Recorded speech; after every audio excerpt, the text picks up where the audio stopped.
금리 인상 같은 경우도 이제 저는 그렇게 해석을 한다. 그래서 뭐 크게 우려스러운 내용은 안 나올 거라고 봅니다. 정부가 집값을 잡으려고 하는 게 아니에요. 정부는 이 집값을 떨어뜨리겠다. 이런 목표를 갖고 있는 정부는 없어요, 세상에. 예.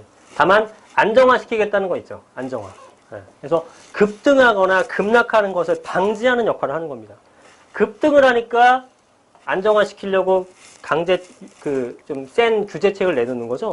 떨어지면 어떡하겠어요? 계속 유지할 것 같아요? 아니죠. 다 풀지. 싹 다 풀고 영양가 자유를 하고 선부장 태고 금리 인하해주고 그죠? 네, DTI 또 한 70% LTV 80%까지 올려주고 막 난리 칠 거 아니에요. 그래서 계속 이렇게 공급량 수요량에 따라서 이렇게 바뀌는 겁니다. 정부에 따라서. 근데 정부가 건들질 않으면 이 시장 상황을 건들질 않고 그냥 자유롭게 냅뒀다. 그러면 어떻게 되겠습니까? 여러분 파리 대책 안 나오고 안 하고 계속 냅두면은 이거 계속 올라갔을 거 아니에요. 쭉 그죠? 네. 그러면 어딘가는 터지겠죠. 냅두면 언젠간 터진단 말이에요. 이게 터지는 게 이렇게 터져요? 쭉 떨어진단 말이에요. 그죠? 여기서 산 사람은 어떻게 해? 이거 아파트에서 떨어지면 똑같아. 자살자 속출하고 난리 난단 말이에요. 이렇게 하면은 이 꼴 나니까 정부가 저 역할을 막는 겁니다. 그래서 여기까지 올라가면 막 과열을 해. 그럼 정부가 금리를 인하시켜요? 인상시켜요? 인상시키겠죠. 그래서 돈줄을 뺏어오겠죠. 네, 유동성에 의해서 가격이 상승한 거잖아요. 부동산은 통화량에 따라서 가격이 상승하는 겁니다. 무조건. 딴 거 볼 필요도 없어요. 그럼 금리를 인상시켜서 이렇게 올라갈 거를 이렇게 잡아주는 거란 말이에요. 이렇게. 그죠? 안정화되죠. 계속 떨어지네? 쭉 떨어져요. 그럼 이때 금리 어떻게 해요? 계속 떨어지니까 살려야 되잖아. 그럼 어떻게 해야 돼? 금리를. 내려야죠. 내려서 돈을 풀어야 될 거 아니야. 그죠? 그래서 이렇게 해서 쭉 떨어질 거를 이렇게 막아주는 거잖아요. 이렇게 갈 것을 이렇게 잡아주는 역할을 하는 진폭이 작게 되는 안정화를 시키는 게 정부 역할이란 말이에요. 그래서 규제를 무서워할 게 그래서 없는 거예요. 길게 보게 되면은. 그죠? 막 올라갔다가 언젠간 풀어줄 거고 막 너무 내려가는 것도 걱정할 필요 없고 너무 올라가는 것도 걱정할 필요 없다. 단 장기적으로 보게 되면은 부동산은 무조건 상승한다. 왜냐하면 진폭이 틀리기 때문에 진폭이. 그래서 그림을 굳이 그리자면은 이렇게 가는 형태가 이제 여기서부터 여기까지 가는 게 일반적인 경기순환 곡선, 부동산도 마찬가지죠. 경제 재화니까. 이렇게 가는 건데, 이렇게 가게 되면 10년 전에 사나, 이때까지 사나, 금액이 똑같아야 되잖아요. 근데 이렇지가 않잖아요. 그죠? 이렇게 움직이는 게 거짓말이냐? 아니요, 이 패턴은 맞죠. 수십 년간 경제의 기본으로 썼던 자료인데. 그러면 이렇게 올라갔다가 이렇게 올라가는 거죠. 그죠? 이렇게. 그래서 모양은 맞으나, 실제로는 한참 시간이 지나게 되면은 가격은 많이 상승해 있는 모습을 우리가 학습에서 느끼잖아요. 그지? 그래프를 안 그래도. 10년 전, 20년 전, 30년 전 금액과, 그죠?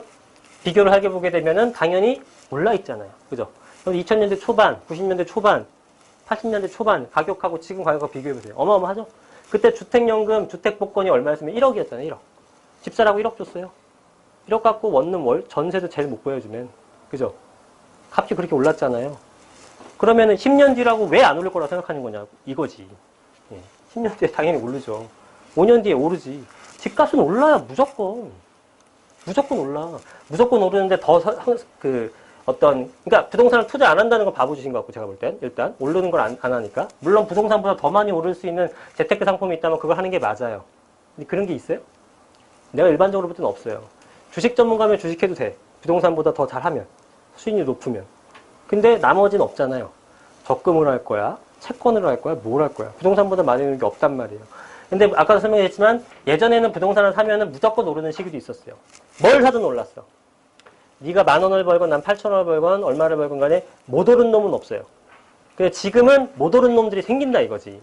이제는. 왜? 양극화가 생기니까. 그래서 일단 지역은 서울 쪽으로 하라. 주로 올라가는 지역에 있는 거. 그 다음에 그 지역 내에서도 좋은 매물을 선점할 수 있는 능력을 키워라. 이것 때문에 지금 배우시는 거잖아요. 그거예요. 그걸 찾는 게 우리가 투자의 목적이에요. 그러고 해놓고 기다리면 돼요. 그럼 냅두면 올라요. 여러분들이 지금 하실 때는 무조건 주택임대 사업자를 거의 지금 내야 되는 상황인 거고, 그건 이제 뒤에 설명드릴게요.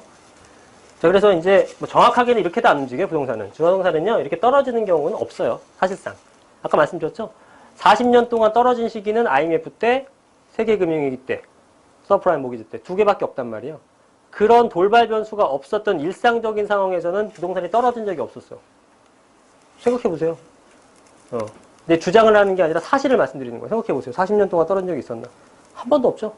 한 번도 없단 말이에요. 그러니까 얘는 이게 계단 형태로 올라가는 거예요. 예. 그러니까 적어도 떨어지진 않아. 그럼 여러분들이 부동산을 언제 사야 될까요? 지금 사야죠. 정답은 지금이에요. 지금. now. 언제 살 거야? 계속 오르는데. 예? 지금 만약에 안 오른다고 하더라도 최대한 여러분들이 선택이 올바랐던 것은 적어도 한 2년 동안 안 올랐던 시기를 참아내고 여기서 샀다면은 이 2년 동안의 기회비용 정도? 그거서도 얻는 거예요. 근데 이게 얼마나 올라갈지 그걸 어떻게 알아? 사는 게 나아요, 무조건. 사고, 사되, 언제, 뭘 사느냐? 지역을 요런 지역에 사라. 그리고 요런 매물을 사라. 지역별 특징들이 있거든요. 어떤 지역은 원룸 강세 지역이 있고, 어떤 지역은 투룸 강세 지역이 있고, 어떤 건 아파트 강세 지역, 어떤 건 상가 강세 지역이 있단 말이에요. 그런 거 몇 개 공부한 다음에 사놓고 기다리는 거예요. 그러면 여러분들이 뭘 하든 그거보다 많이 올라요. 장담할 수 있는데. 뭘 하든. 근데 겁은 엄청 주지, 정부에서. 그죠? 그러니까 이게, 참, 해석하기 나름인 것 같아요. 안 좋은 전망을 쓰는 사람들은 또, 글 읽어보면 또 엄청 그럴싸하게 쓰잖아요. 그죠? 예. 그렇게 주장하는 분 많잖아요. 폭락 주장하시는 분들 되게 많잖아요.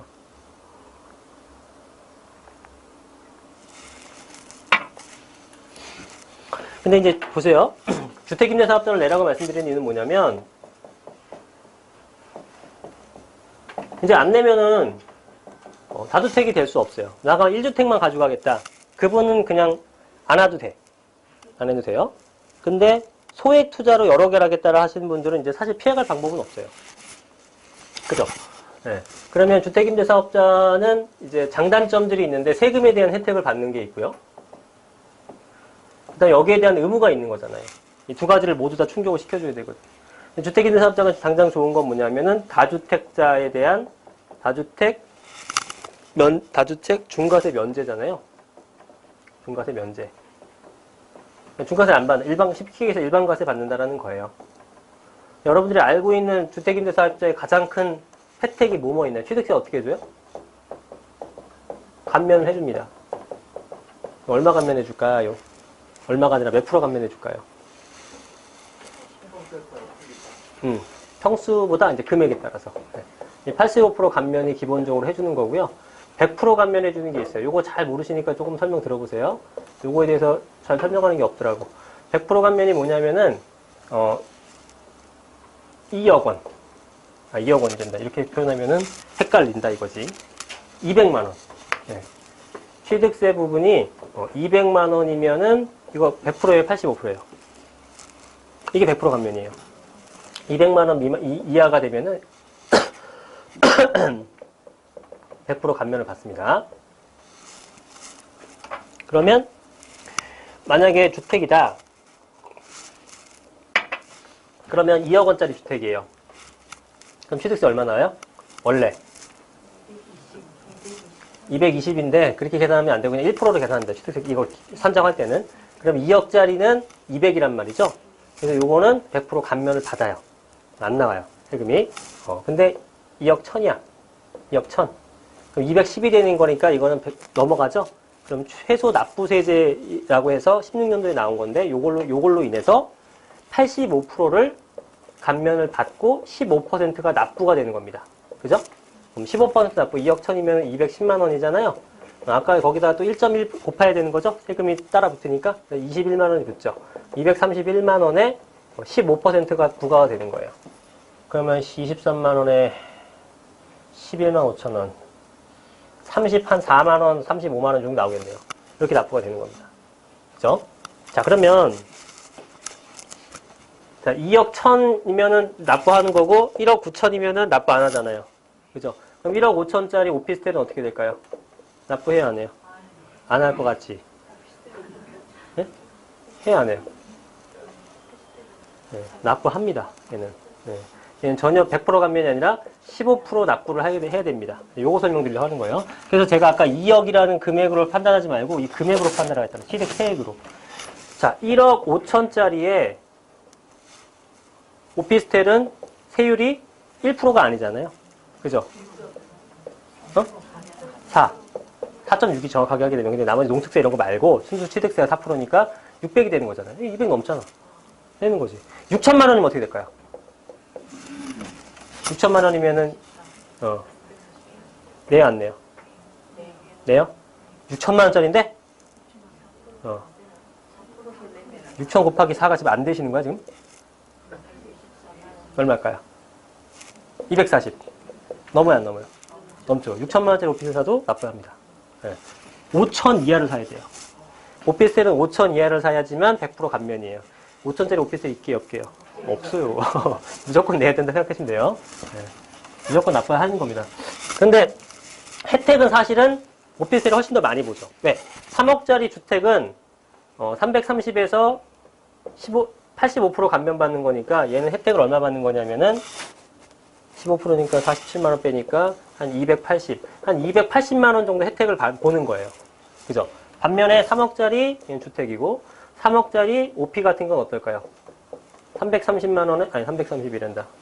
4.6이면 얼마야? 432에 638. 1380 정도 되네요. 그죠? 여기서 15%만 납부하면 되잖아. 그러면 130, 140에 70에 한 200 정도, 210만 원. 그러면 1100만 원 이상이 혜택을 보는 거예요. 혜택은 훨씬 더 크죠. 그죠? 네, 초기에. 그리고 지금, 계속적으로 논의가 되고 있는 것이, 이게 제가 파리대책 나오면서 제가 의아했었던 것 중에 하나인데, 실제로 그 다음에 찾아보니까 약간 국회에서 논의가 되고 있었던 내용이더라고요. 이 오피스텔을, 그때 파리대책이 나왔던 건가? 오피스텔에 대해서 뭐 전매 제한이라든가 이런 걸 하잖아요. 네. 전매 제한이라든가 뭐 각종 뭐 주거용 오피스텔을 쓸 수 있어서 취득 혜택도 주고요. 등등등 있는데 이 오피스텔이라는 것은 원래대로 하면은 공부사항으로 따지게 되면은 뭡니까? 얘가 업무용이에요. 주거용이 아니라는 거지. 그죠? 주거용이 아니에요. 그런데 지금 내용상 봤을 때는 거의 다 주거의 용도로 인정을 하고 있단 말이죠. 그죠? 전매 제한 같은 거 걸린다거나 청약제도로 쓴다거나 이런 것들은 주택에서만 있었던 용어란 말이죠. 주택 청약제도인데 오피스텔을 쓰고 있어. 한데 이제 그러면 오피스텔을 완전히 다 주택으로 보고 지금 판단을 하고 있는 거예요. 근데 왜 다른 건 다 주택으로 보면서 양도세도 걸리게 하고 다 쌩 난리치면서 취득세는 업무용으로 받냐 이거야. 그죠? 얘도 주택용으로 봐야 될 거 아니에요. 그럼 얘도 1.1%만 걷어야지 4.6%로 이것 때는 업무용으로 받고 나머지 편한 것들은 다 주거용으로 제한을 하고 있으니 이건 형평성이 안 맞다는 거죠. 그렇잖아요. 그래서 이게 되게 의아스러웠는데 그때 강의할 때 이거 참 얘기를 했었는데 이게 아마 진행이 되고 있는 것 같아요. 뭐 얘기를 누가 이렇게 발의를 계속 하나 봐요.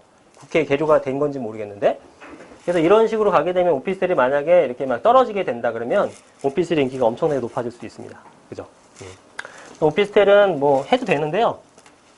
오피스텔을 하는 거는 아까랑 연계해서 봤을 때는 특히 이제 요런 관점도 있지만 오피스텔은 저기를 하셔야 돼요. 이제 베이비부머 세대들의 은퇴를 좀 눈여겨보고 이 은퇴 세대들이 거의 다 수익형 부동산을 많이 원하거든요. 그죠? 이분들이 해갖고 압구정 재건축 아파에 들어가지 않을 거 아니에요. 그죠? 60에 은퇴해가지고, 그죠? 20년, 30년 걸지도 모르는 거를. 그러니까 이 사람들은 결국은 뭐냐면은 수익형 부동산 오피스텔 쪽으로 간다. 그러면 수익형 오피스텔을 가는데 지방에 있는 10%짜리 할까요? 서울에 있는 4%짜리 할까요? 10% 대 4%인데도? 그래도 여러분들이 은퇴했다고 생각해보세요. 그래서 10%짜리 지방에 있는 거 할까? 4%짜리 서울에 있는 거 할까? 이거 월세 많이 받는데. 싫어요? 좋은데. 이거 2배인데. 2배 반인데. 맞아요. 이건 안 한단 말이에요. 왜? 이 사람들은 이제 소득이 없어요. 벌어들인 소득이 없어요. 연금 준비하신 분도 있고 없는 분도 있겠지만 결국은 이 사람들이 원하는 거는 꼬박꼬박 은행처럼 안전하게 공실 없이 나오는 게 중요한 겁니다. 월세 10만 원, 20만 원 더 받고 이런 게 중요한 것이 아니라 월세를 안정적으로 받는 걸 대단히 선호합니다.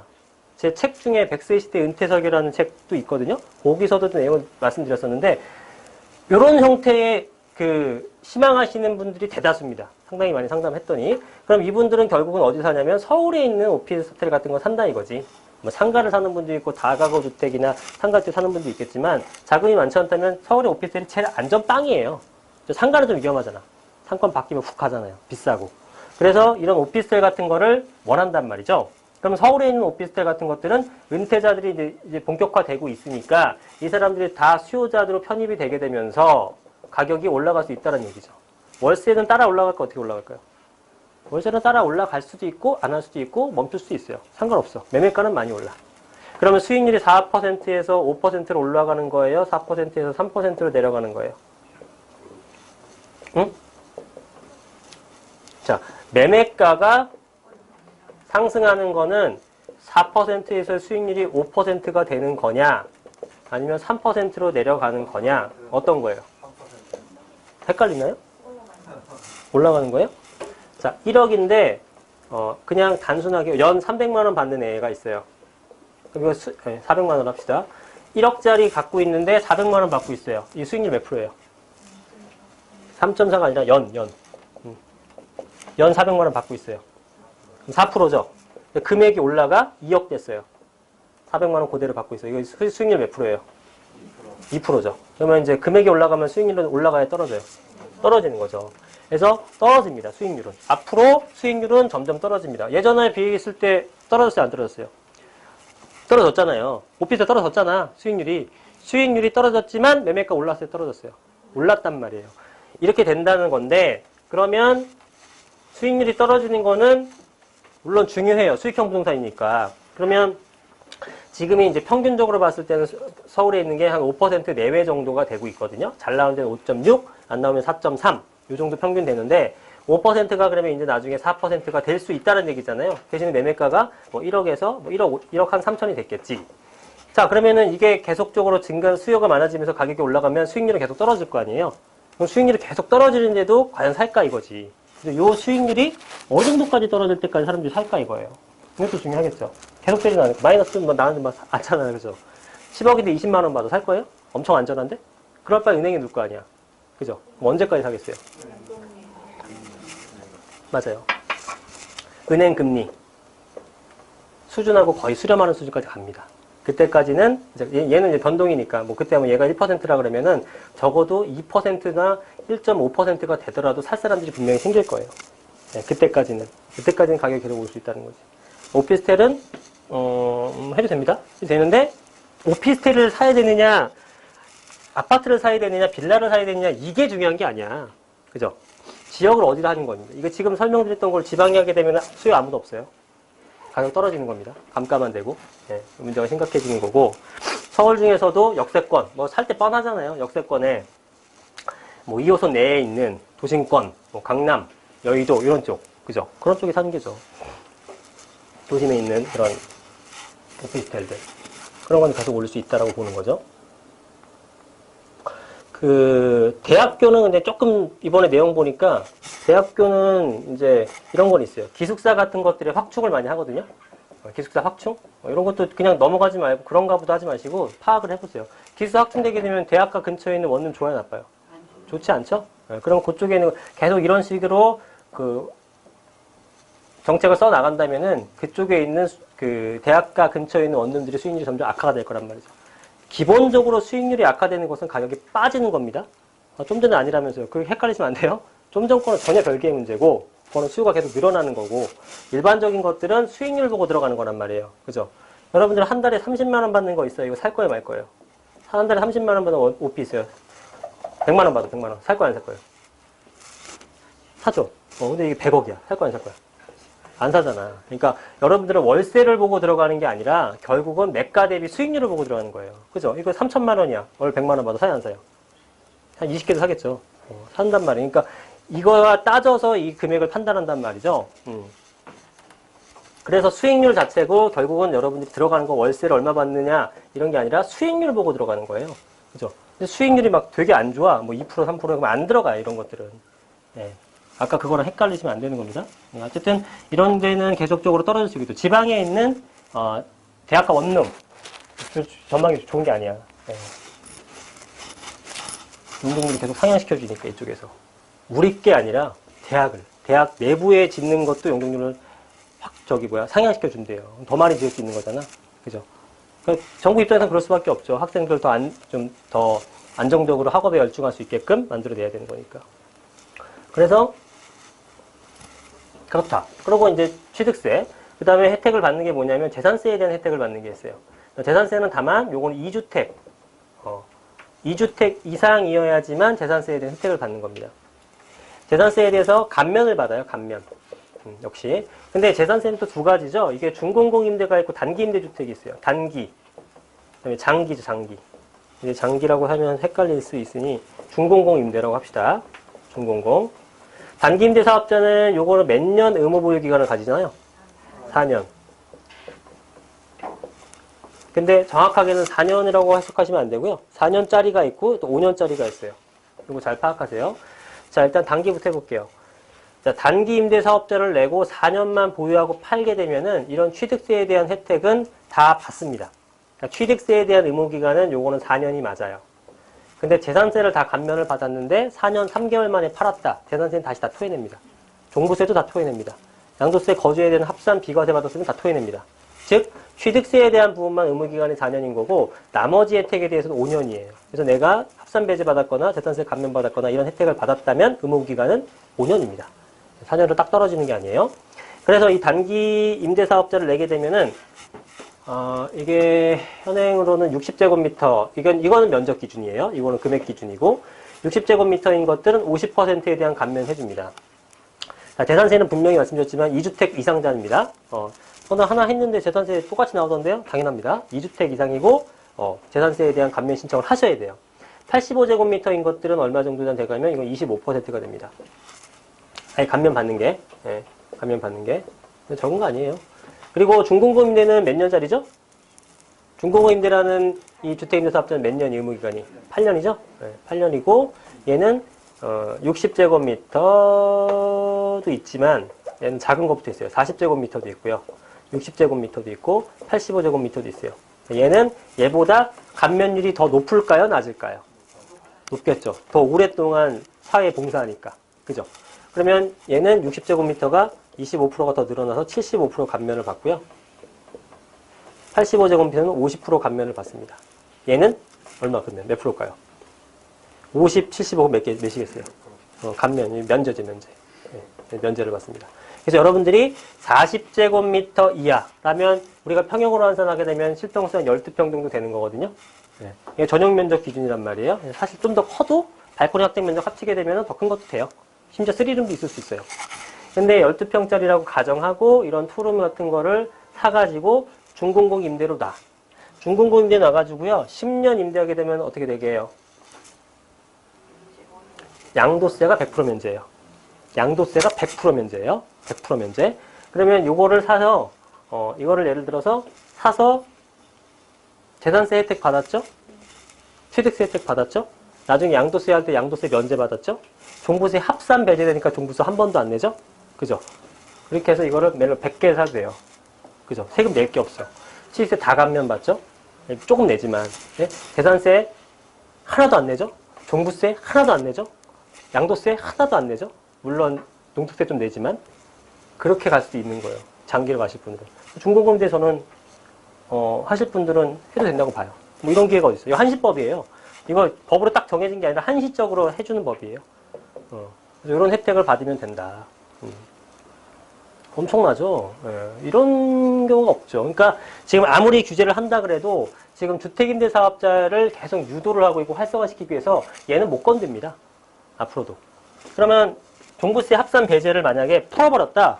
그럼 나라 망하는 거예요. 절대 그렇게 못해요. 종부세 얘기 하지도 않았군요. 종부세 얘기를 해볼게요.